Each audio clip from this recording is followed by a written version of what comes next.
Turner from Edinburgh.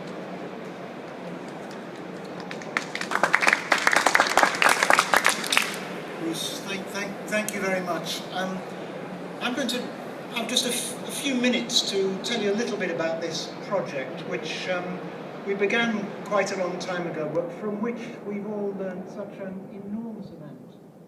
And the world has changed a lot during that time, so now that we can, thanks to Shahid's group, we can read the comments of other people not spoken to us as well. This idea began in 2004. And many renal units had IT systems like this in them. And the idea came up that shouldn't we be sharing this data with patients now?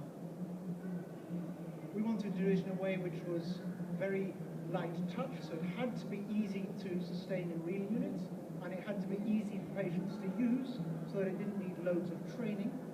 And there had to be trust on both sides, and it had to be done providing information to support the things which we were going to show. So we took this decision to pilot sending this data live. There's no screening of the test results, and just pilot it and see what happened. And actually it was very successful. So this was our launch in 2005. This is what it looked like at the beginning of this year, and as the picture on the screen shows, all ages can use this thing.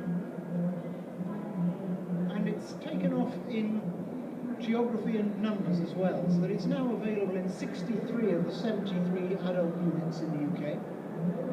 Over 30,000 patients are registered to it, and today we can predict that 1,500 of them will have logged in and looked at renal patient view, mostly to look at new results. Of that lot, about 14,000 will log in at some point during this month. So people are really using it, as well as saying they like it. So for those people who haven't seen it before, here's the 1-minute rundown of what it does. So you log in at the top right.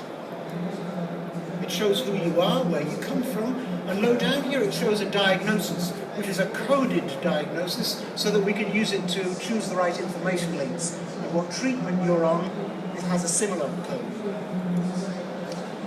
For instance, these are the information links for this patient. He's apparently got a rare disease, good pasties.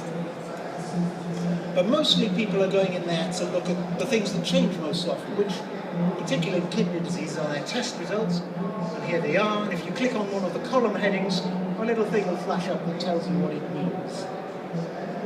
Very simple, very like what we've been looking at in renal units for many years.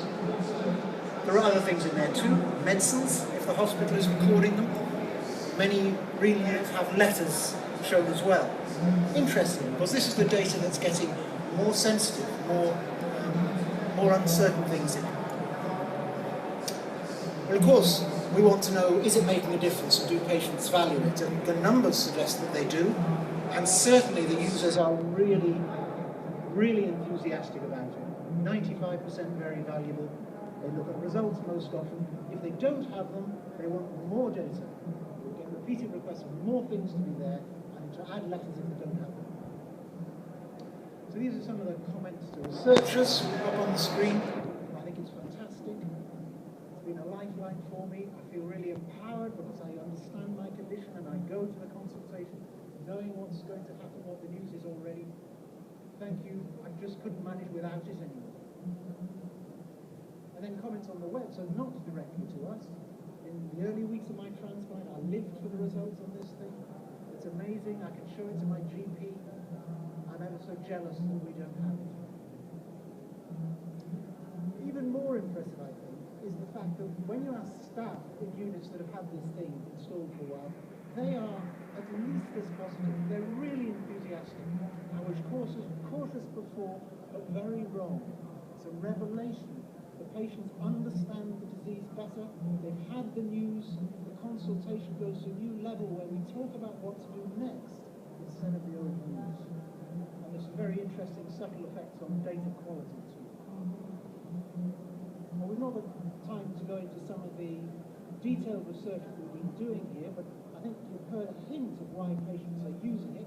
It's really important to them to know these things, understand what's going on, and it makes the relationship with staff much more mature. Can show hard outcome differences from this, that's more difficult. How far can it go? How much of the population can we expand it to?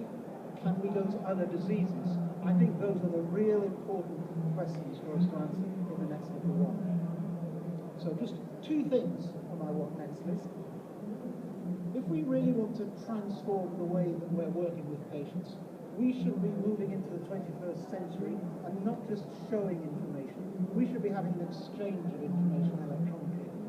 Now these are some slightly unethical, according to some NHS principles, interchanges by text that show the value, saving outpatient visits, of this kind of conversation. We can now do this inside Reading Patient View. This is piloting at the moment, it should be rolled out to other places later. And in the background, we also have started something else, and that's using all this data, 30,000 patients, with the patient's additional consent, to form a real database of information they can use to learn more about disease and undertake research. Lastly, suppose you don't have kidney disease, can we have this too? Well, of course, we imagined that the NHS would have provided a way for everyone to have this when we were setting this project up. It didn't. At the moment we have pilots in inflammatory bowel disease and diabetes, but we think that with a little bit more work we could probably deal with just about anything. And there's just an indicative cost. So if your population is of a healthcare region is 1 million, we could for £5,000 look after a specialty. Ask me later. Thank you very much.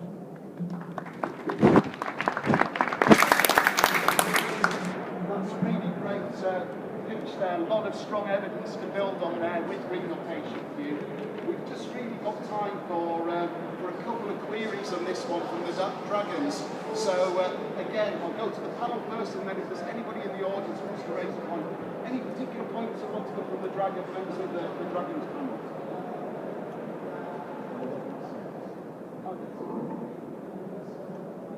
I think it's fantastic what you've done. I'm from the Patients Association, and I'd just like to say, what could we do to make sure that this happens for every patient? Because every patient should have this. Is there anything that we can do as a patients group? I think you should ask for it. I think patients really need to ask for it. They need to ask for it in their general practices, and they need to ask for it through their specialties. And I think perhaps as the Patients Association were to ask, we would be able to interact with the people who can facilitate. We will certainly do that. And any questions from the audience or any things that you'd like to find out about before you invest? Yeah. This question here, sorry, just shout. Sure. I think with Tim Kelsey as well. Yeah. Has there been any more thought to providing more educational information, for example, for children who have who are renal patients, especially, for example, as they go through puberty and are dealing with all kinds of issues after taking their meds, and does that consultant really know what he's talking about? This is particularly meaningful to me because I look after that patient group as they move into the adult services, which are much less staff intensive. At the moment there isn't any very much discrimination by age, but that is something we're hoping to correct during the next year. That's great. And again, there'll be plenty more questions, and opportunity for questions with you at the end of the session. I really like to thank you.